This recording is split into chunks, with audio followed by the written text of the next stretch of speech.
Hello everyone. सो अपने last lecture में हम लोगों ने देखा था कि रिलेशन क्या होता है, कैसे बना था, कार्टेशियन प्रोडक्ट ऑफ सेट से वो डिफाइन किया था। Now moving on to next part, relation का ही एक स्पेशल केस होता है फंक्शन। बी केयरफुल, कैलकुलस को हम स्टार्ट करने जा रहे हैं। So one of the important part of mathematics. So समझना कि फंक्शन क्या होता है। हमने रिलेशन को डिफाइन कैसे किया कि जब दो सेट को मल्टीप्लाई करते थे, cartesian product of two set, तो हमको रिलेशन मिलता था। नाउ अब अगर मैं उस रिलेशन में कुछ कंडीशन लगा दूं, लाइक मैंने यहाँ पे लिखा हुआ है definition, a relation F from set A to set B is known as function if every element of set A is related with one and only one element of set B. मतलब समझना क्या है, एक simple सा case मैं आपके सामने बना रहा हूं। सपोज करो this is set A and this is set B. Now set A में एलिमेंट है 1 2 3 4, सेट बी में एलिमेंट है ए बी सी डी ई। ठीक है। Now as per the definition, सबसे पहली चीज सेट ए का हर एक एलिमेंट का रिलेशन होना चाहिए। ठीक है, सेट ए का हर एक एलिमेंट का रिलेशन होना चाहिए and at the same time हर एक एलिमेंट का एक ही रिलेशन होना चाहिए। तो ये इंपॉर्टेंट है समझना। हमने देखा है कि जब हम ए क्रॉस बी निकालेंगे तो टोटल मेरे पास 20 एलिमेंट्स बन सकते हैं, 4 into 5 that is n of A cross B. पर वो ए क्रॉस बी जो आप निकाल रहे हो उससे आपको रिलेशन मिल रहा है। नाउ फंक्शन कैसा होता है वो समझना। मैं आपको एक सिंपल सा एग्जांपल दे रहा हूं।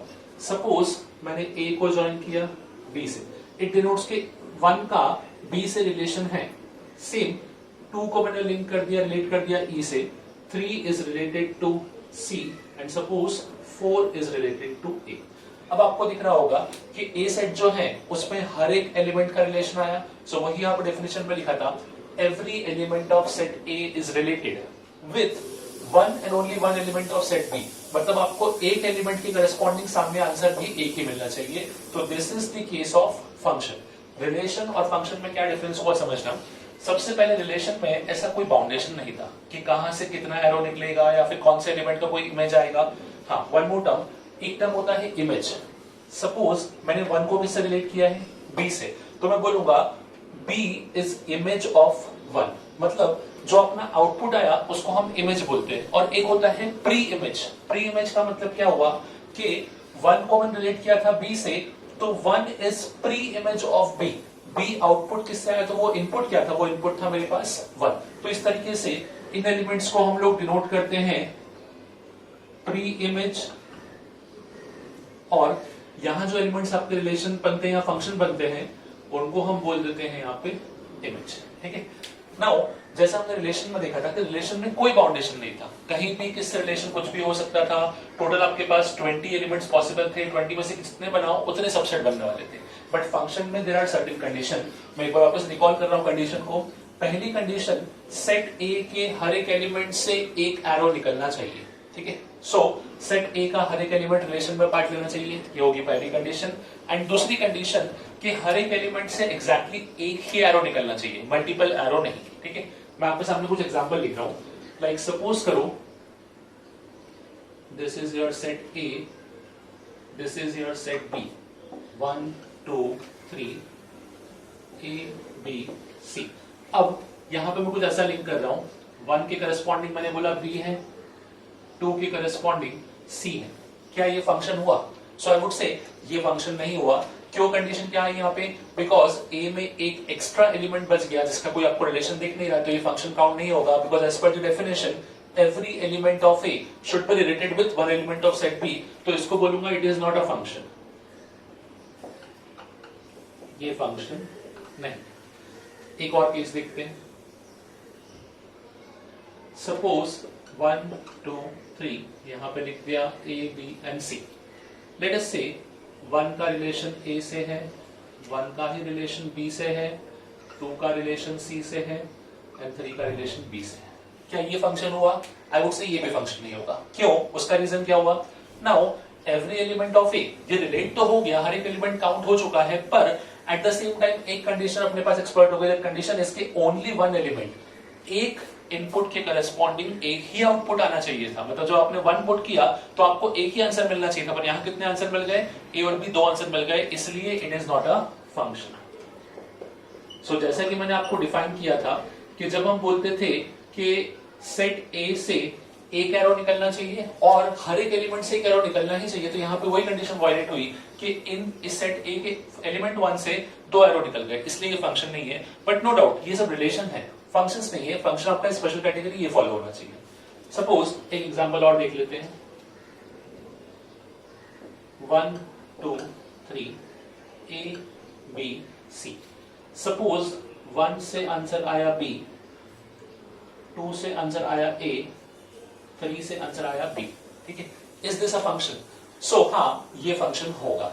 अब कंफ्यूज नहीं होना, यहां पे अपने पास क्या कंडीशन थी कि सेट A से हर एक एलिमेंट से एक एरो निकलना चाहिए था, बिल्कुल निकल रहा है। 1 से भी एक है, 2 से भी एक है, 3 से भी एक है, उसके करस्पॉन्डिंग आउटपुट भी एक होना चाहिए, तो बिल्कुल एक ही आउटपुट है।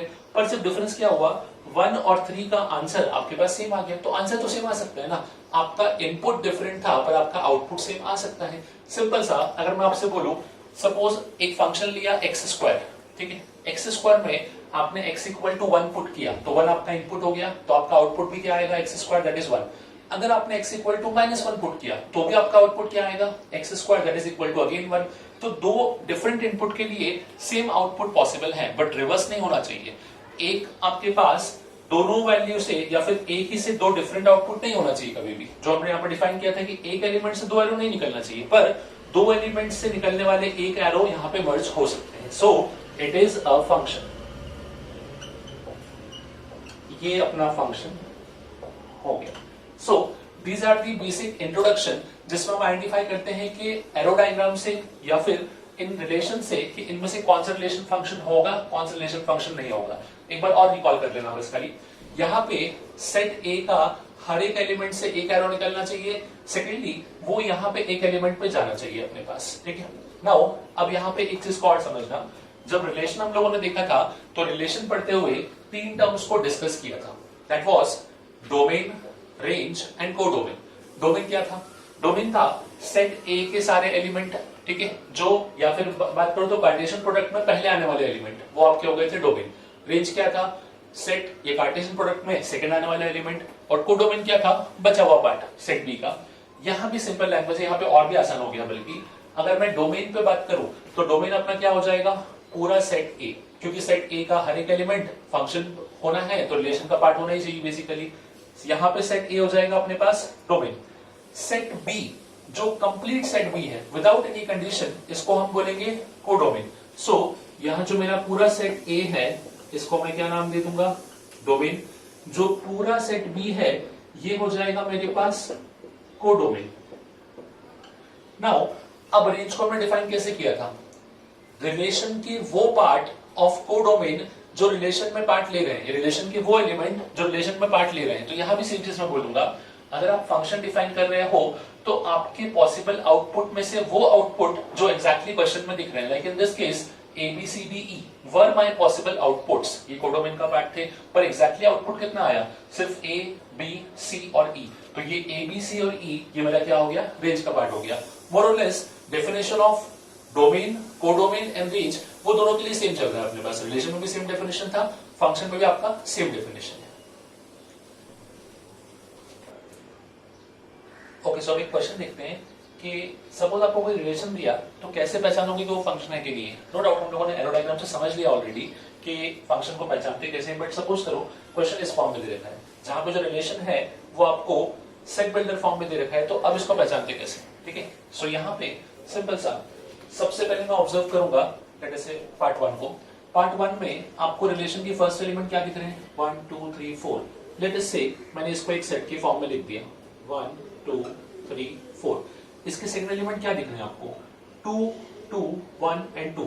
मतलब बेसिकली मोरलेस अगर बोलूं तो यहाँ पे सिर्फ दो ही एलिमेंट हैं 1 2, ठीक है। अब रिलेशन बनाना स्टार्ट करते हैं।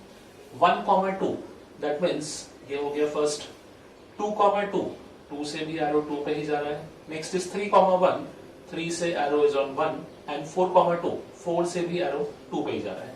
अब अगर मैं इतने पार्ट को ऑब्जर्व करूं, सो फंक्शन की कंडीशन थी कि पहले सेट पे आपके जो भी है वो एक एलिमेंट से एक एरो निकलना चाहिए। यहाँ पे हर बार एक एलिमेंट से एक एरो निकलेगा अपने पास, या एक एलिमेंट से एरो निकलेगा ही निकलेगा, बिकॉज हम लोग क्या कर रहे हैं, विदाउट डिफाइनिंग एनी सेट, मैं डायरेक्टली फर्स्ट एलिमेंट को ही सेट मान रहा हूं पूरा, तो नो डाउट हर एक एलिमेंट से एक ही रिलेशन आएगा, बट मुझे सिर्फ ये देखना है कि हर एलिमेंट से यूनिक रिलेशन आना चाहिए। ऐसा ना हो कि एक जगह से दो एरो निकल गए, तो अगर मैं चारों केस को ऑब्जर्व करूं, चारों से एक सिंगल एरो ही निकल रहा है अपने पास। सेकेंडली, नो डाउट कि 2 पे 3 एलिमेंट आके मिल रहे हैं, बट अगेन सेम कंडीशन कि बी में आपके पास एक ऑब्जेक्ट के लिए मल्टीपल इनपुट हो सकते हैं, बट रिवर्स पॉसिबल नहीं।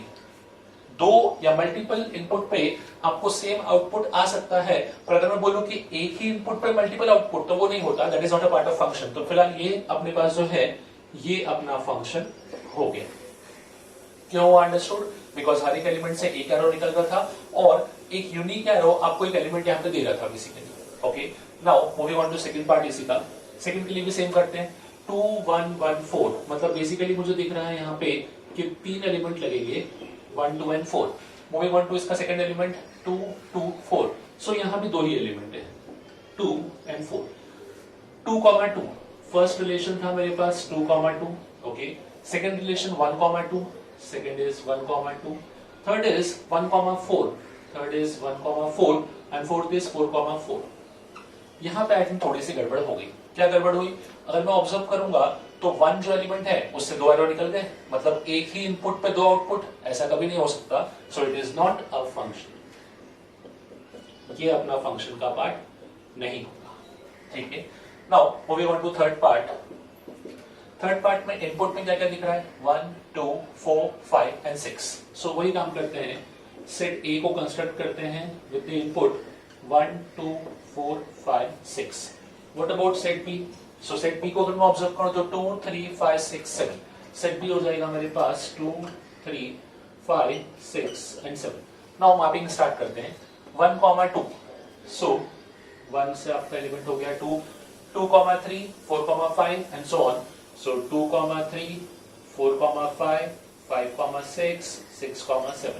क्या किसी भी एलिमेंट से या किसी भी इनपुट पे आपको मल्टीपल आउटपुट मिले? नहीं, यहाँ पे मुझे हर एक यूनिक इनपुट का यूनिक आउटपुट मिल रहा है। दैट मींस ये भी आपका क्या हो चुका है?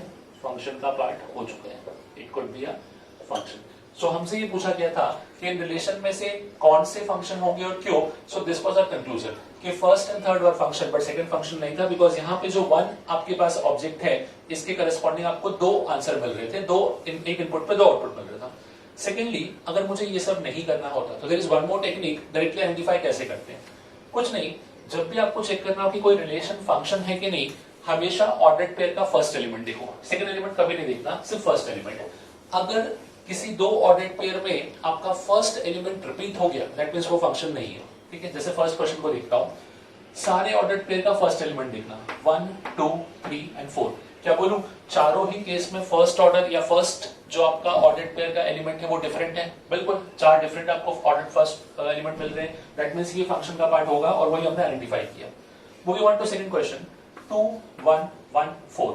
यहां मुझे ऑब्जर्व हुआ कि इन दो एलिमेंट का फर्स्ट जो आप, या दो आपके पास you can say ordered pair का फर्स्ट एलिमेंट क्या हो गया? Exactly identical. अगर इन दो ऑर्डर्ड पेयर का फर्स्ट एलिमेंट आइडेंटिकल हो गया, that means it could not be a function, वो फंक्शन नहीं है, एंड रीजन भी वही था, 1 से आपको दो आउटपुट मिल गए थे। सिमिलरली 1 2 3 5 6, 1 2 4 5 6, हर एक का आपके पास यूनिक आपको फर्स्ट एलिमेंट दिख रहा होगा, इसलिए this is also a function. तो अगर आपको ड्रॉ करके नहीं चेक करना हो तो डायरेक्टली भी चेक कर सकते हो। कोई भी रिलेशन फंक्शन तब होता है जब उसके ऑर्डर्ड पेयर का पहला एलिमेंट यूनिक हो, उससे आपको एक ही आंसर मिले, मल्टीपल आंसर ना मिले, लाइक केस 1 और केस 3। सो दिस वाज कि आइडेंटिफाई कैसे करना है रिलेशन थ्रू फंक्शन। ठीक है, अब थोड़ा वापस से समझते हैं कि फंक्शन के अंदर डोमेन, रेंज, कोडोमेन, इनका इंपॉर्टेंस क्या है, इनकी डेफिनेशन क्या है। नो डाउट हम लोगों ने एक पार्ट ऑफ डेफिनेशन देख लिया है, पर पर्टिकुलरली इस चीज के लिए यहाँ पे और भी डेफिनेशन है। पहले जो हमने देखा है उसको हम रिकॉल करते हैं। जनरली हमने क्या ऑब्जर्व किया था कि सपोज सेट ए और सेट बी, आपके पास दो सेट हैं, suppose with the given element 1 2 3 4 in this set and A B C D in this set. जो भी आपके पास रिलेशन दे रखा होगा, अगर फर्स्ट ऑफ ऑल वो फंक्शन बनेगा तो उसके सेट ए के सारे एलिमेंट, इनको हम लोग क्या काउंट करते थे? इसको हम बोलते थे डोमेन।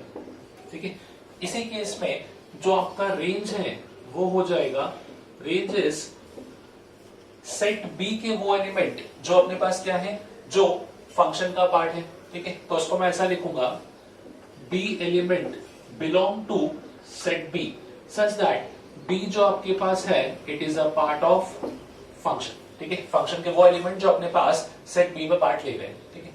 नाउ कोडोमेन क्या था, कोडोमेन अपना कंप्लीट सेट बी था, ये था अपने पास कंप्लीट सेट बी।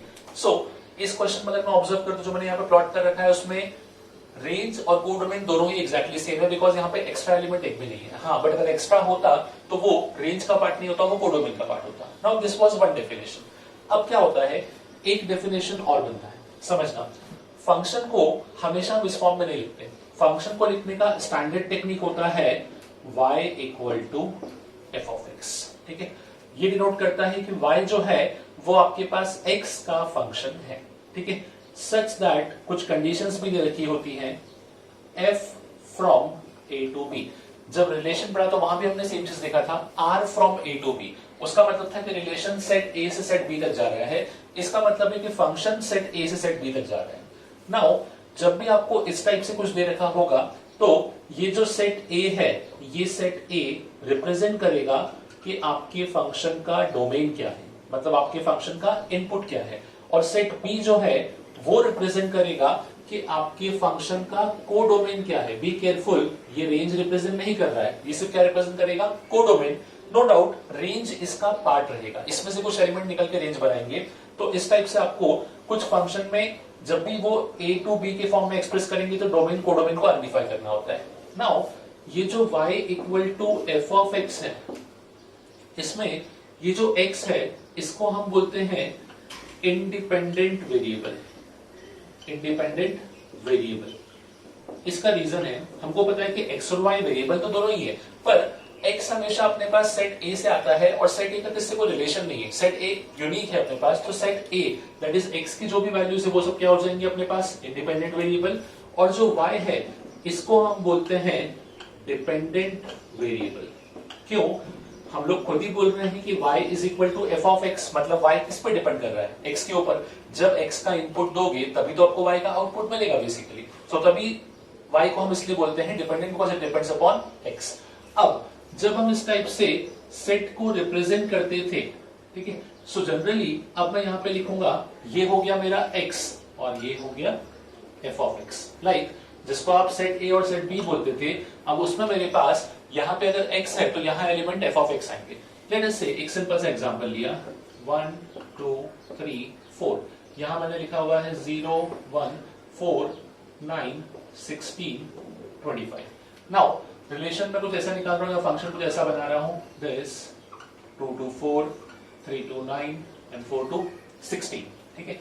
आपको दिख रहा होगा क्लियरली कि मैंने क्या फंक्शन प्लॉट किया है, मैंने स्क्वायर फंक्शन प्लॉट किया है। सो क्या इसी चीज को मैं ऐसा लिख सकता हूं, F of X is equal to X square. Particularly ये वो फंक्शन बन रहा है कि एफ ऑफ एक्स का आंसर वो आएगा जब आप एक्स को स्क्वायर करोगे। आपको दिखा ये जो चीज है एफ ऑफ एक्स, ये एक्स पे डिपेंडेंट है, तो यहाँ पे अपने पास x हो गया इंडिपेंडेंट वेरिएबल और x स्क्वायर जो f ऑफ x था वो फाइनली क्या बन गया, डिपेंडेंट वेरिएबल। यहां से मुझे डोमेन और रेंज का एक डेफिनेशन और मिलेगा। नाउ अब मैं डोमेन को क्या डिफाइन करूंगा, domain is my input, domain will be my input जिसके लिए फंक्शन डिफाइन होगा, for which function is defined and जो करस्पॉन्डिंग रेंज होगा वो रेंज क्या हो जाएगा मेरे पास, जब मैंने डोमेन को पुट किया तो मैंने इनपुट दे दिया, मतलब मुझे देखना है कि मेरा आउटपुट क्या आ रहा है, तो इसको मैं बोल दूंगा आउटपुट करस्पॉन्डिंग टू डोमेन। जब हमने ये वैल्यूज पुट किए तो मुझे इसका आउटपुट क्या मिला, इसको हम लोग बोलेंगे इसका रेंज। तो यही मेरा डोमेन रेंज का सेकंड डेफिनेशन है कि हम लोग डोमेन और रेंज को यूज कैसे करते हैं। तो डोमेन आपका इनपुट हो गया, रेंज आपका आउटपुट। इसी चीज को एक सिंपल लैंग्वेज में या सिंपल क्वेश्चन के फॉर्म में आपको दिखाता हूं कैसे करना है।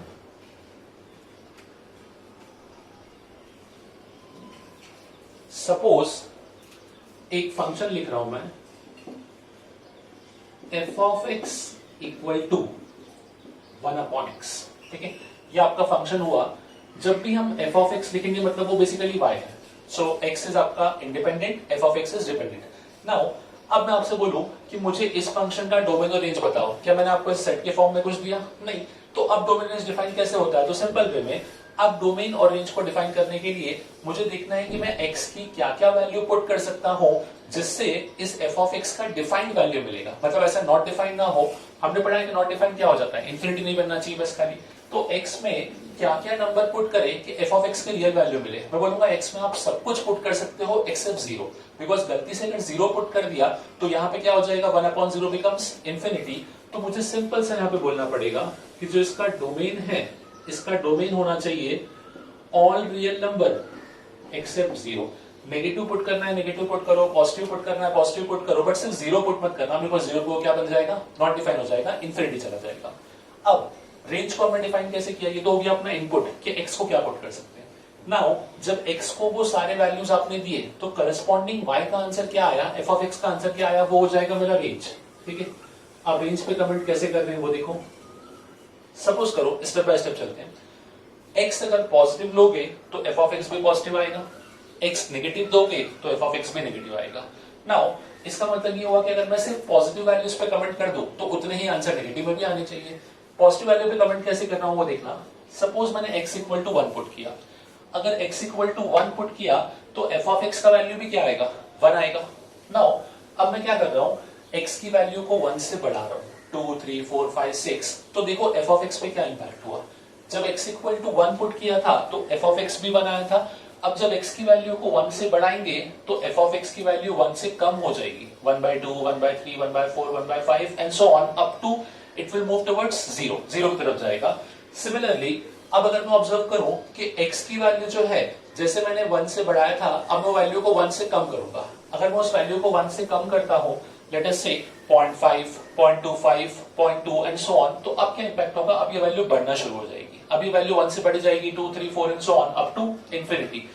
मतलब ये ऑब्जर्व हुआ कि इसका आंसर मेरे पास पॉजिटिव वैल्यू में कोई भी आ सकता है। जब पॉजिटिव पुट किया तो पॉजिटिव में कुछ भी आंसर आया, तो नेगेटिव में भी क्या होगा, नेगेटिव में सारे आंसर आएंगे।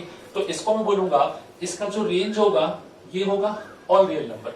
बट अगेन सेम कंडीशन, अगर इस फंक्शन को 0 बनना है तो x को क्या होना पड़ेगा, infinity. Obviously infinity is not a real number, तो मैं बोलूंगा इसका रेंज भी जो होगा वो भी हो जाएगा all real number accept 0, because real number बनेंगे पर आपके पास 0 नहीं बन सकता यहाँ पे। सो डोमेन और रेंज का ये पार्ट थोड़ा इंपॉर्टेंट है जो हम यूज करेंगे फंक्शन के एप्लीकेशन में। वहां पे हम डायरेक्टली सेट के थ्रू ऑब्जर्व नहीं कर पाएंगे, तो वहां पे नोट में यूजिंग दिस डेफिनेशन कि डोमेन का मतलब ये हुआ कि जहां पे जिस वैल्यू पे फंक्शन आपका डिफाइंड वैल्यू देगा, और रेंज का मतलब हुआ कि डिफाइंड आउटपुट आपका क्या हुआ, वो आपका हो जाएगा range for the corresponding domain. ठीक है, नाउ अब हम समझते हैं कि कुछ बेसिक टाइप के फंक्शन, बिकॉज फंक्शन को आप पहली बार पढ़ रहे हो तो देयर आर स्टैंडर्ड फंक्शन जिनको हमको पहले याद करना पड़ेगा, समझना पड़ेगा, उसके बेसिस पर हम आगे क्वेश्चन सॉल्व करेंगे।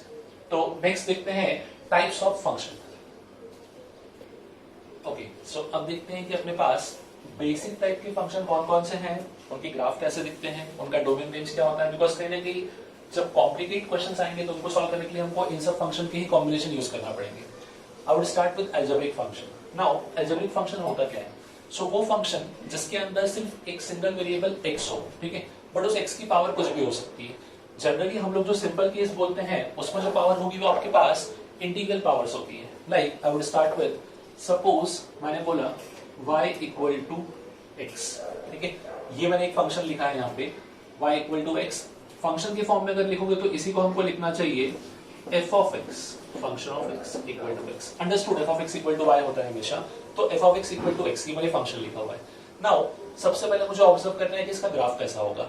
सो y इक्वल टू x, ये तो हमने पढ़ रखा है, it is a straight line. Straight line जिसका स्लोप कितना है 1 और जिसका इंटरसेप्ट हो गया 0। इसका मतलब हुआ ये हुआ अपने पास a line passing through origin inclined at an angle of 45 degree with positive x-axis। So simple सा ये हम लोगों ने इस फंक्शन का ग्राफ प्लॉट कर दिया। नाउ इसका डोमेन और इसका रेंज, ठीक है, अब अपने अपने डोमेन को डिफाइन किया कि x के वो वैल्यूज या अपना वो इनपुट जिससे आपको एक फिक्स्ड या डिफाइंड आउटपुट मिले। x जो है उसको आप जो भी आंसर दोगे वो डिफाइन ही रहेगा, बिकॉज अपने पास x जो है वो इक्वल टू में लिखा है। लास्ट टाइम क्या हुआ था कि 1/x लिखा था, इसलिए हम डिफाइन नहीं कर पा रहे थे 0 पे, बट यहाँ तो हर वैल्यू के लिए डिफाइन है। इनफैक्ट x को मैं जो वैल्यू चाहो दे सकता हूँ, मुझे आंसर मिलेगा। तो आई वुड से इस केस के लिए मेरा जो डोमेन है वो हो गया है ऑल रियल नंबर, ठीक है, ऑल रियल वैल्यूज। और जो अपना रेंज है फॉर दिस केस वो क्या हो जाएगा, तो इस क्वेश्चन के लिए अगर मैं ऑब्जर्व करूं तो इस क्वेश्चन के लिए x इक्वल टू y है, मतलब जो अपना डोमेन था वही अपना वापस क्या निकल के आएगा, वही अपना रेंज भी हो जाएगा। तो डोमेन और रेंज दोनों ही इस केस में क्या रहेंगे, ऑल द रियल नंबर। थोड़ा सा क्वेश्चन को ट्विस्ट करते हैं, चेंज करते हैं। सपोज मैंने अब फंक्शन को चेंज कर दिया, f of x equal to x की जगह अब x स्क्वायर लिख दिया। बेसिकली क्वेश्चन क्या हो गया, ग्राफिकली अगर ऑब्जर्व करो तो it should be y equal to x square. Now अब चेंजेस क्या आएंगे, पहले क्या था कि जो x को वैल्यू दे रहे थे y का भी सेम आंसर मिल रहा था, मतलब पॉजिटिव पे पॉजिटिव, नेगेटिव पे नेगेटिव, इनफैक्ट वैल्यू भी सेम। बट अब ऐसा नहीं होगा, अब वैल्यू तो बदलेगा, साथ में जब नेगेटिव वैल्यू दोगे x को तो y का आंसर फिर भी पॉजिटिव आएगा। सो अब ऐसे केस में क्या होगा समझना, हमने पैराबोला देख रखा है and this is a special kind of parabola, standard parabola y equal to x square, जिसको हम बोलते थे सिमेट्रिक अबाउट y एक्सिस। सो ये पैराबोला या फिर इसका ग्राफ कुछ ऐसा प्लॉट होगा आपके पास, y equal to x square. तो ये मेरा फंक्शन हो गया f of x equal to x square. Now अब ऑब्जर्व करते हैं इसका डोमेन और रेंज। अगेन जब मैं बात करूंगा डोमेन का, सो इस क्वेश्चन के लिए डोमेन या इस फंक्शन के लिए डोमेन, अगेन x को तो हम कुछ भी वैल्यू दे सकते हैं, बिकॉज हर एक नंबर का स्क्वायर हम डिफाइन कर सकते हैं अगर x रियल है तो हर एक रियल नंबर का स्क्वायर इज डिफाइंड, इसलिए इसका डोमेन क्या हो गया अपने पास, ऑल द रियल नंबर। कोई भी आंसर दे दो, कोई भी डोमेन दे दो। नाउ इसका इंपॉर्टेंट पार्ट है इसका रेंज। नाउ अब इसका रेंज क्या होगा, सो जब मैं इसका रेंज डिफाइन करूंगा तो एक चीज का मुझे ध्यान रखना है कि इक्वल टू में x स्क्वायर लिखा हुआ है, x square can't be negative, मतलब रेंज में नेगेटिव वैल्यू तो बिल्कुल नहीं आएंगे। किसी भी नंबर के स्क्वायर का मिनिमम वैल्यू कितना होता है, तो जब किसी भी नंबर का आप स्क्वायर निकालोगे तो उसका मिनिमम वैल्यू हमेशा 0 हो सकता है, 0 से छोटा बिल्कुल नहीं हो सकता। तो मैं स्टार्ट करूंगा कि इसका भी जो रेंज है वो कम से कम होगा 0, बट मैक्सिमम कहां तक जा सकता है, up to infinity, obviously positive infinity. तो इसका रेंज मुझे लिखना चाहिए 0 टू इंफिनिटी। इसी चीज को हम लोग ऐसा भी लिखते हैं r plus positive real numbers union 0, positive real number and 0, दोनों का मतलब सेम होगा बेसिकली। अच्छा, ग्राफिकली डोमेन और रेंज को कैसे पहचानना है वो भी देख लो। अगर मैं पहले बात करता हूं डोमेन का, डोमेन मतलब ग्राफ में आप ऑब्जर्व करो कि x एक्सिस पे कौन कौन से वैल्यू फंक्शन ले पा रहा है, ठीक है। जैसे x इक्वल टू 0, बिल्कुल, x इक्वल टू 1, तो यहाँ पे एक आंसर मिल रहा है, x इक्वल टू -2, -3, -4, आपको सारे वैल्यू दिख रहे हैं। सिमिलरली x इक्वल टू 1 पे एक ग्राफ का पॉइंट है, 2 पे दूसरा पॉइंट है, 3 पे तीसरा एंड सो ऑन। तो x के सारे वैल्यूज मुझे दिख रहे हैं कि ग्राफ पे करस्पॉन्डिंग एक ना एक आपको वैल्यू मिलेगा। दैट मींस जिसका डोमेन x के अबाउट आता है तो आपका जो ये हो गया, ये हम इसी से डोमेन डिफाइन करते हैं हमेशा। सो इसके जो इनपुट थे वो सारे रियल नंबर पॉसिबल थे, इसलिए इसका डोमेन भी क्या आया, ऑल रियल नंबर। सेम अब अगर मुझे ऑब्जर्व करना है रेंज, तो मैं y को ऑब्जर्व करूंगा, 0 पे 0 आया, 1 पे भी आंसर है, 2 पे भी है, 3 पे, 4 पे, 5 पे and so on. Similar negative पे भी मुझे आंसर्स मिल रहे हैं, तो दैट मींस अपने पास क्या हो गया, इसका रेंज भी क्या आया, ऑल रियल नंबर। अब सेकंड केस पे आओ, ठीक है। डोमेन को ऑब्जर्व करता हूं, x एक्सिस को ऑब्जर्व करना है। जब मैं x एक्सिस पे 0 को देख रहा हूं तो एक पॉइंट है ग्राफ पे, फिर 0 के आगे जाऊंगा, कुछ मिलेगा, वापस से मिलेंगे, आपको वैल्यूज मिल रहे हैं, ठीक है। हमेशा हर पॉइंट पे कुछ ना कुछ आंसर मिल रहा है, but the important case is इसका रेंज, ठीक है। जब y एक्सिस पे ऑब्जर्व कर रहे हो तो पॉजिटिव पे तो आंसर मिल रहे हैं, पर क्या नेगेटिव पे कहीं ग्राफ कट हो रहा है, नहीं। नेगेटिव पे जब भी आप परपेंडिकुलर लाइन बनाओगे तो कहीं भी ग्राफ कट नहीं होगा। दैट मींस बेसिकली क्या हो गया कि इसके रेंज में y में नेगेटिव पार्ट नहीं आना चाहिए था, इसलिए देखो हमने आंसर क्या लिखा है, r प्लस यूनियन 0 या फिर 0 टू इंफिनिटी। नाउ इसी के और केस भी देख लेते हैं।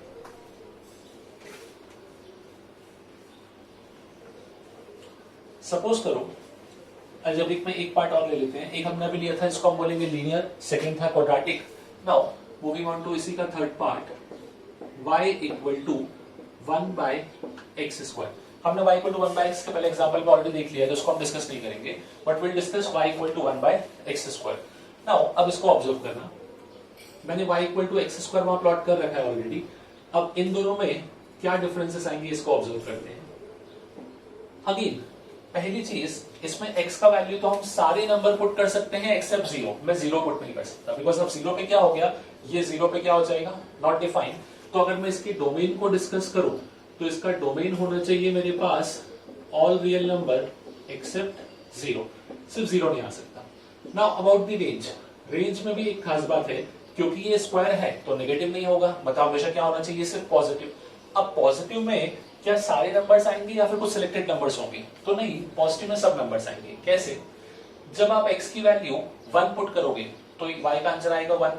जब x की वैल्यू 1 से बड़ी दोगे तो y का वैल्यू 1 से छोटा हो जाएगा। एंड सिमिलरली जब x की वैल्यू 1 से छोटा, दैट मींस 0 से 1 के बीच का दोगे तो 1 अपॉन वो वैल्यू y को बड़ा कर देगी। दैट मींस यहाँ पे जब मैं रेंज को डिस्कस करूं तो इसका रेंज आना चाहिए 0 टू इंफिनिटी, 0 नहीं बनेगा, और इसी को हम लिख सकते हैं r+। ठीक है, अब ग्राफिकली इस पे कमेंट कैसे करने हैं वो समझना केयरफुली। नो डाउट अगर मैंने सिर्फ पॉजिटिव साइड का ग्राफ बना दिया तो नेगेटिव का सेम ग्राफ बनना चाहिए। Now x equal to 1, x equal to 1 पे y भी कितना मिलेगा 1, तो एक पॉइंट तो ये हुआ कि 1,1 से ग्राफ पास होना चाहिए। नाउ आगे ऑब्जर्व करते हैं, जैसे जैसे x की वैल्यू बढ़ा रहा हूं तो y की वैल्यू पे क्या इंपैक्ट हो रहा है, कम हो रहा है। तो अगर मैं x की वैल्यू बढ़ाऊंगा तो y की वैल्यू कम, कुछ ऐसा होगा अपने पास। नो डाउट इन्फिनिटी पे जाके 0 के आसपास जाएगा अपने पास। सो कुछ इस टाइप से ग्राफ बनेगा। एंड सिमिलरली जब x की वैल्यू 1 से छोटा करोगे 0.5, 0.25, तो अब y पे इंपैक्ट क्या होगा, अब ये वैल्यू आपके पास बढ़ेगा टुवर्ड्स इंफिनिटी। ये बनाया है मैंने नेगेटिव साइड का ग्राफ। इसी में अगर पॉजिटिव वैल्यू या सॉरी पॉजिटिव साइड का ग्राफ, तो अब नेगेटिव ग्राफ कैसा हो जाएगा, सेम इसी का replica, like this. So difference क्या था अपने पास, जब मैंने y equal to X square discuss किया तो इस केस में क्या हो गया था, इस केस में सारे नंबर डिफाइन थे, इसका डोमेन था ऑल रियल नंबर। बट जब 1/x स्क्वायर पे आए तो अभी भी सब रियल नंबर डिफाइन थे एक्सेप्ट 0, बिकॉज 0 पे उस फंक्शन का डिफाइंड वैल्यू नहीं आ रहा था। नाउ अभी हमने देखा एक लीनियर, एक क्वाड्रेटिक, एक 1/क्वाड्रेटिक, थोड़ा कुछ क्यूबिक भी देख लेते हैं। लेट अस से f(x) इक्वल टू x³ कि इसका ग्राफ कैसा बनेगा अपने पास।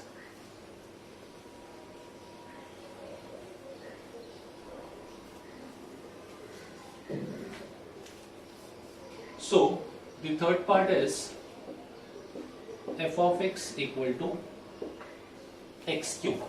Now अब यहां पे अपने पास क्या कंडीशन होगी, अगर मैं डोमेन और रेंज को डिस्कस करूं तो इस केस में भी आप ऑब्जर्व कर सकते हो कि इसमें x का हम लोग कोई भी वैल्यू दे सकते हैं, कुछ फर्क नहीं पड़ेगा।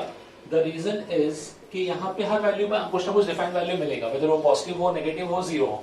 सो इसका डोमेन रहेगा अपने पास all real number. About its range, क्योंकि ये क्यूबिक फंक्शन है, that is odd degree function, तो पॉजिटिव पे आंसर पॉजिटिव मिलेगा, नेगेटिव पे आंसर नेगेटिव मिलेगा। सो इसका मतलब ये क्या हो जाएगा, इसका रेंज भी आपका आएगा ऑल रियल नंबर। ग्राफिकली क्या चेंज होगा वो समझना। y इक्वल टू एक्स को हमने ऑब्जर्व किया, y इक्वल टू एक्स क्या था, एक स्ट्रेट लाइन था, क्योंकि जो वैल्यू x को देते वही y को मिलेगा। y इक्वल टू एक्स और y इक्वल टू x³ में क्या सिमिलरिटी समझना, y इक्वल टू एक्स और y इक्वल टू x³, 0 पे दोनों का वैल्यू सेम आता है, दैट इज 0। इनफैक्ट 1 पे भी दोनों का वैल्यू सेम आता है, बट जब 1 के आगे जाओगे 2, तो 2 पे y इक्वल टू एक्स का वैल्यू 2 था, इसका वैल्यू 8 होगा, मतलब ये स्टीप राइज होगा एकदम। That was for positive case, and negative में स्टीपली डिक्रीज भी होगा। तो इस टाइप का कुछ ग्राफ मिलेगा आपको किसका, y इक्वल टू x³ का, बिकॉज 0 पे तो आपको ये आंसर 0,0 दे रहा था, 1 तक भी प्रॉब्लम नहीं है, 1 पे भी आपको ये आंसर देगा 1,1, पर जैसे ही आप 2 पे जाओगे तब इसका आंसर 8 होना चाहिए, सडनली राइज होना चाहिए। सेम लॉजिक नेगेटिव पार्ट में चलेगा। तो ये अपना हो गया y equal to x³। Carefully observe करो, हम यहाँ पे इसको कैटेगराइज कर सकते हैं ऑड डिग्री और इवन डिग्री में। जब इवन डिग्री आएगा आपके पास तो जो ग्राफ है वो सिर्फ पॉजिटिव y के पार्ट में रहेगा, ठीक है। जब आपके पास ऑड डिग्री है तो ग्राफ पॉजिटिव नेगेटिव दोनों आएगा और इस टाइप से आपको कर्व मिलते जाएंगे, ठीक है, which would be in first and third quadrant. और जब आप इवन डिग्री को ऑब्जर्व करोगे तो आपका जो ग्राफ रहेगा वो फर्स्ट एंड सेकंड क्वाड्रेंट में रहेगा बस खाली। तो this was all about algebraic function. Now moving on to next function. So now moving on to second category of function. First हमने देखा algebra, now second देखेंगे trigonometric, ठीक है। ट्रिग्नोमेट्रिक में वही 6 बेसिक फंक्शन सबको हम डिस्कस करेंगे, starting with f(x) equal to sin x। No doubt इसका थोड़ा ओवरव्यू में ट्रिग्नोमेट्री में ऑलरेडी देख लिया था, इसके ग्राफ कैसे होते हैं वो यहाँ ऑब्जर्व करते हैं। So y equal to sin x का जो अपने पास ग्राफ है, इसमें लिमिटेशन होते हैं। जब हमने इस फंक्शन का डोमेन और रेंज डिस्कस किया था इन ट्रिग्नोमेट्री, तो वहां पर हमने एक चीज ऑब्जर्व की थी कि y equal to sin x, इसका जो डोमेन है ये तो ऑल रियल नंबर है, कुछ भी वैल्यू पुट करो आपको कुछ ना कुछ आंसर मिलेगा ही मिलेगा। लाइक हमने देखा भी था 30, 60, 90, 120, 180, कुछ भी आंसर वैल्यू दो आपको एक आउटपुट मिलेगा। बट जो आउटपुट होगा उस पर रिस्ट्रिक्शन था कि इसका जो रेंज होगा that should be from -1 to +1। Sine का वैल्यू ना तो कभी -1 से छोटा हो सकता है और ना ही +1 से बड़ा। उसका रीजन आपको दिया था मैंने वहां पे। सो अब इसका ग्राफ कैसा बनेगा? सो स्टार्टिंग विद जब x को 0 पुट किया तो साइन 0 होगा अपने पास 0, मतलब ये ओरिजिन से स्टार्ट होगा। सिमिलरली जब x को आप इंक्रीज कर रहे हो तो साइन की वैल्यू बढ़ती है, कहां तक जाएगी? 90 पे 1। सो ये इस टाइप से अपने को कुछ कर्व मिलते हैं। नाउ अब इस कर्व को समझना, ये मैंने कैसे प्लॉट किया। 0 पे तो 0 था। Now this point is nothing but ये अपना हो गया π/2। π/2 पे इसका आंसर आ गया मैक्सिमम, दैट इज 1। नाउ अब वापस से डिक्रीज होना स्टार्ट होगा तो ये पॉइंट आ गया अपने पास pi. Now this point should be 3π/2, क्योंकि इस पे इसका आंसर क्या मिल रहा है अपने को? -1। सो यहाँ पे आ गया -1। सिमिलरली अगेन ये पॉइंट हो गया 2π, जहां पे वापस से 0 हो गया एंड सो ऑन। तो ये रिपीटेटिव ग्राफ चलता है, ये इसके आगे ही जाएगा अप टू इंफिनिटी, पीछे भी जाएगा अप टू इंफिनिटी। अगेन जब हम डोमेन रेंज को डिस्कस कर रहे थे, मैं बोलता ग्राफ को ऑब्जर्व करना कि एक्स एक्सिस में कितने वैल्यू कहां दे सकता है। तो एक्स पे हर एक पे आपको कुछ ना कुछ ग्राफ मिलेगा, परपेंडिकुलर लाइन ड्रॉ करके चेक कर सकते हो। तो हर एक वैल्यू पे कुछ ना कुछ ग्राफ को कट करेगा, इसलिए इसका डोमेन हो गया ऑल रियल नंबर। पर जब y में ऑब्जर्व करोगे तो सिर्फ -1 से लेके 1 तक के पॉइंट से कट हो पाएंगे। 1 के ऊपर आपको एक भी ग्राफ का पॉइंट नहीं मिलेगा, ना ही 1 के नीचे मिलेगा, इसलिए इसका रेंज क्या हो गया? -1 टू +1। नाउ इसी का symmetric part that is f of x equal to cos x, इसको भी साथ में डिस्कस कर लेते हैं। सो जब हम लोग बात करते हैं f of x equal to cos x का, तो इसका भी डोमेन और रेंज एग्जैक्टली सेम होता है, इसमें कोई डिफरेंस नहीं है, दोनों पॉइंट सेम चलते हैं अपने पास कि इसका भी डोमेन होगा ऑल रियल नंबर और इसका जो रेंज होगा वो भी होगा अपने पास -1 टू 1। बट चेंज कहां पे आता है वो समझना। साइन ने स्टार्ट 0 से किया था, 0,0 से। कॉस स्टार्ट कहां से करता है? जब कॉस में x इक्वल टू 0 एंगल दोगे तो आपको आंसर मिलेगा 1, तो ये कॉस स्टार्ट ही यहां से करता है। डिफरेंस कुछ नहीं हुआ, मैं बोलूंगा साइन का ग्राफ थोड़ा शिफ्ट हो गया इसका। ऑब्जर्व कर सकते हो, देखने में दोनों सिमेट्रिकल है, पर अगर मैं इस ग्राफ को उठा के इतना शिफ्ट कर दूं लाइक विद द एंगल π/2, तो अभी ऐसा मैच कर जाएगा और आपको ये आंसर मिलेगा। इसमें वैल्यूज क्या है, पॉइंट क्या है वो समझना। अगेन 0 पे आंसर 1, π/2 पे आंसर 0, नेक्स्ट इज π, इस पे answer -1, next is 3π/2, again answer 0 and next is 2π। 2π is equivalent to 0, तो उस पे भी आपका आंसर आ जाएगा बेसिकली 1। सो सिमिलर ग्राफ यहां मिलते हैं हमको साइन कॉस में विद सिमिलर इनका domain and range. Okay, so now this was sine and cos. अब इसी की बात देखते हैं टैन और कॉट के ग्राफ, वो भी तकरीबन कुछ सिमिलर पार्ट हो गया अपने पास, तो उनको भी ऑब्जर्व कर लेते हैं।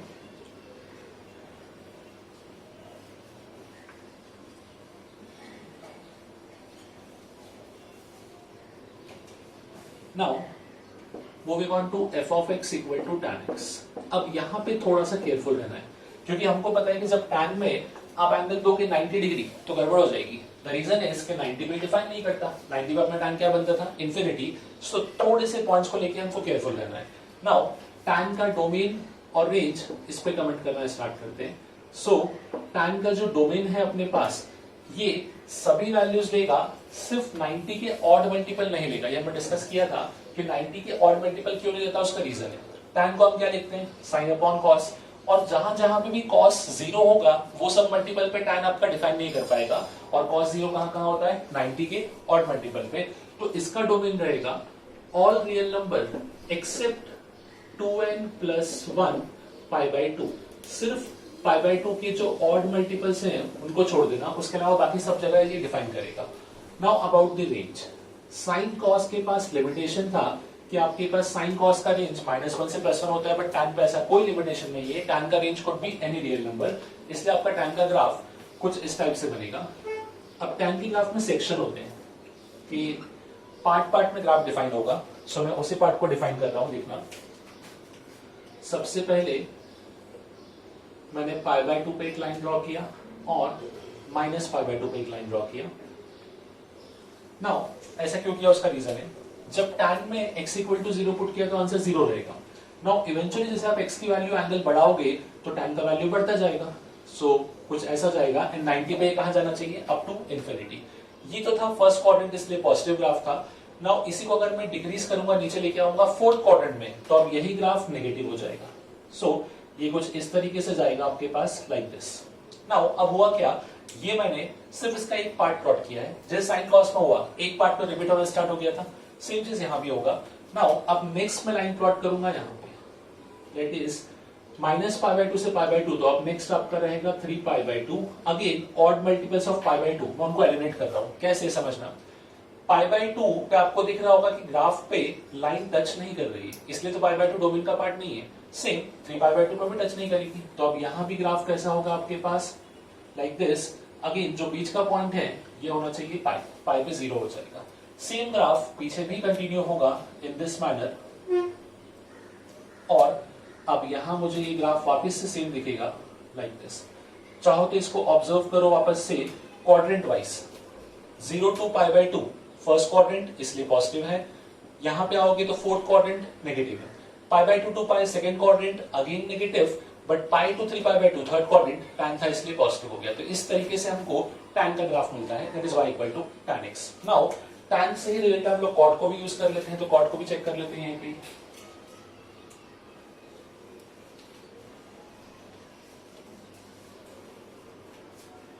So the next part is y equal to cot x। Again इसके डोमेन और रेंज को डिस्कस कर लेते हैं पहले। नाउ जैसे हमने tan को डिफाइन किया था कि tan का डोमेन ऑल रियल नंबर है, पर सिर्फ पाई बाई 2 के ऑड मल्टीपल को छोड़ना था, वैसे ही cot को अगर मैं ऑब्जर्व करूं तो cot is cos upon sin, मतलब जहां पे sin 0 है उन वैल्यू को छोड़ना है अपने को। sin 0 कहां होता है, पाई के मल्टीपल्स पे। सो डोमेन रहेगा इसका अपने पास all real number except n pi, pi के जितने मल्टीपल है उन सबको छोड़ना है हमको, बाकी सब वैल्यू पे डिफाइन होगा। सेम विद इसका रेंज, इसका रेंज रहेगा अपने पास ऑल रियल नंबर, बिकॉज जब tan का रेंज ऑल रियल नंबर है तो उसका रेसिप्रोकल का रेंज भी क्या हो जाएगा, ऑल रियल नंबर। अब इसके ग्राफ पे आते हैं। जैसे tan में सेक्शंस बने थे, यहाँ भी सेक्शन बनेंगे, बट केयरफुल रहना है हमको कि जैसे tan में हमने बनाया था माइनस पाई बाई 2 से पाई बाई 2 में सेक्शन, यहाँ पे ऐसा नहीं होगा, यहाँ पे सेक्शन 0 से पाई में बनेंगे। क्यों, उसका रीजन है बिकॉज यहाँ पे डिसाइडिंग पॉइंट पाई है, वहां पे पाई बाई 2 था, इसलिए आपको थोड़ा सा डिफरेंट ग्राफ मिला था। नाउ मैं पॉइंट्स को प्लॉट कर रहा हूं, this is 0, this is pi, this is 2 pi and this is 3 pi. Now starting with 0, अगर cot x पे x को 0 पुट किया तो cot 0 का वैल्यू कितना होता है, इन्फिनिटी, मतलब ये तो स्टार्ट ही इन्फिनिटी से करेगा। सो ग्राफ यहां से नीचे आएगा, जैसे जैसे x को बढ़ाओगे तो आपके पास वैल्यू कम होगी, and at 90 degree that is cot x में जब x को आप पाई बाई 2 पुट करोगे तो cot का वैल्यू हो जाएगा 0, मतलब फर्स्ट क्वाड्रेंट में डिक्रीज होते हुए आएगा, 90 पे 0 होगा एंड सेकंड क्वाड्रेंट में नेगेटिव हो जाएगा। तो कुछ ऐसा ग्राफ, ठीक है, समवॉट सिमिलर है, जस्ट कर्वेचर चेंज हो गया अपने पास। सेम ग्राफ का रेप्लिका मैं आगे भी प्लॉट कर देता हूं like this.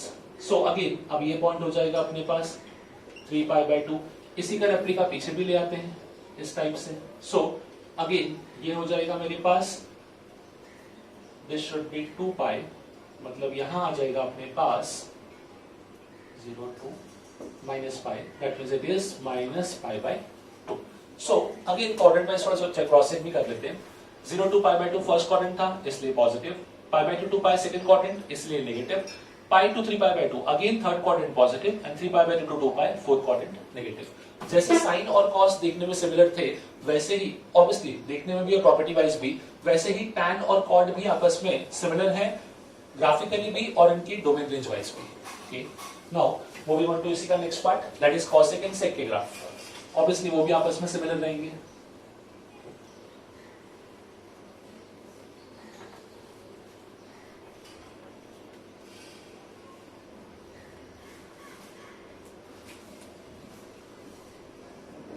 So next is part E, which is f of x equal to cosec x। अब थोड़ा सा आसान हो गया, बिकॉज cosec को हम लिखेंगे 1 अपॉन साइन, मतलब जहां जहां पे साइन 0 होगा वहां पे डिफाइन नहीं होगा, तो इसका भी डोमेन कुछ ना कुछ सिमिलर टू cot x से चलेगा। Not similar, I would say exactly same होगा, बिकॉज cot के भी डिफाइन होने का रीजन सेम था, cosec का भी सेम ही है कि साइन 0 नहीं होना चाहिए, दैट मींस इसका डोमेन भी रहेगा all real number except n पाई, और इसका रेंज। नाउ जब हम बात करते हैं cosec x का, तो cosec x को हम लिखेंगे 1 अपॉन साइन, और हमको पता है कि साइन कभी 1 से बड़ा नहीं होता, इसका मतलब cosec का वैल्यू 1 से छोटा नहीं होगा। So be careful with this part. इसका रेंज होता है अपने पास माइनस इंफिनिटी से -1 यूनियन 1 टू इंफिनिटी। कहने का मतलब इसका रेंज या तो 1 से बड़ा होगा या फिर हमेशा -1 से छोटा होगा। कभी भी कॉसेक और सेक दोनों ही -1 से +1 में लाई नहीं कर सकते।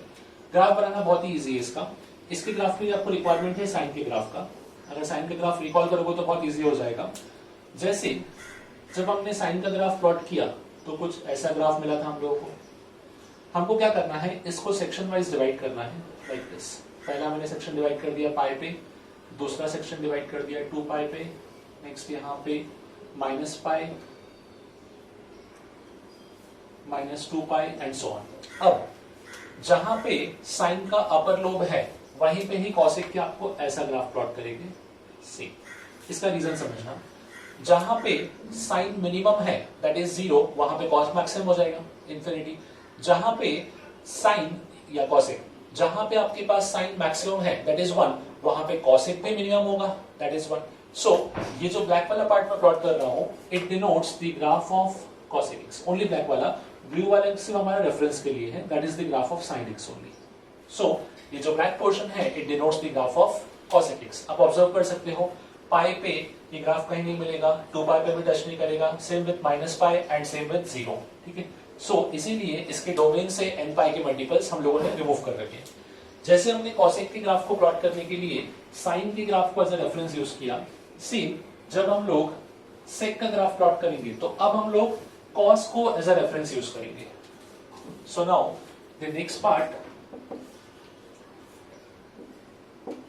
f of x is equals to sec x। Again domain और रेंज को डिफाइन कर लेते हैं इसके। सो इसका डोमेन अपने पास क्या हो जाएगा, all real number accept the point जहां पे cos 0 होता है। cos 0 कहां पे होता है, odd multiples of π/2। So again 2n + 1 π/2। Similarly इसका range, so range of sec x जैसे cosec का था 1 से बड़ा है -1 छोटा, सेम रेंज ये भी फॉलो करेगा with the same explanation, -∞ to -1 union 1 to ∞। Now graph के लिए हम लोग सेम कॉन्सेप्ट यूज कर लेंगे। पहले हम बनाएंगे इसके अबाउट कॉस का ग्राफ और फिर उसको सेक्शन में डिवाइड करके सेक में कन्वर्ट कर देंगे लाइक दिस। ये मैंने बनाया कॉस का ग्राफ। सो इसी को अब हम लोग π/2 के अबाउट सेक्शन डिवाइड करेंगे बिकॉज वो पॉइंट है जो अपने को डोमेन में अलाउड नहीं है। सो मैंने इस सेक्शन को π/2 के अबाउट डिवाइड किया, this is π/2, that too particularly about odd multiples of π/2। सो π/2, 3π/2, -π/2, -3π/2 and so on. Now again जो प्रोसेस वहां किया था, जहां पे आपका कॉस का ऐसे अपर लोब है इसके अराउंड हम लोग सेक को प्लॉट करेंगे। सेम लोअर लोब के अराउंड यहाँ पे सेक को ऐसे प्लॉट करेंगे and same with this graph with the same explanation कि जहां पे आपका कॉस मैक्सिमम था, लाइक कॉस का मैक्सिमम वैल्यू कितना था 1, उसी पॉइंट पे सेक का मिनिमम वैल्यू आएगा दैट इज आल्सो 1। जब कॉस 0 हुआ तो उस पॉइंट पे सेक कहां चला गया, infinity. So this was all about the basics graph of trigonometric function with their domain as well as range.